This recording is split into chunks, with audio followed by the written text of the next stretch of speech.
Hello everybody, and once again welcome back to Tech and AI YouTube channel. Today in this video I'm going to show you how you can fix your teeth on FaceTune app. So make sure you follow my step till the end. First thing first, I ask you that you have already downloaded the FaceTune app and already logged in, and now right after that, once you open it, you'll be able to see the interface or dashboard of the FaceTune apps on the screen, where you can see the plus icon at the bottom. Simply tap on that option and now select any of the photos that you want to edit.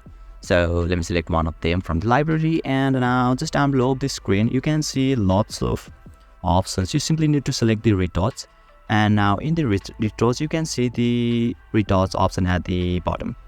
So simply select the retouch option, and now you can see the whiten. Simply select the whiten, and now you'll be able to fix your teeth from here successfully. So basically this is how you can fix your teeth on FaceTune app, and if you still encounter any issue during this process, feel free to leave a comment and I'll be happy to assist you. If you found this very helpful, please give it a thumbs up, and if you are new to this channel, make sure to hit the subscribe button and set the bell icon to on so that you can stay updated with our latest content.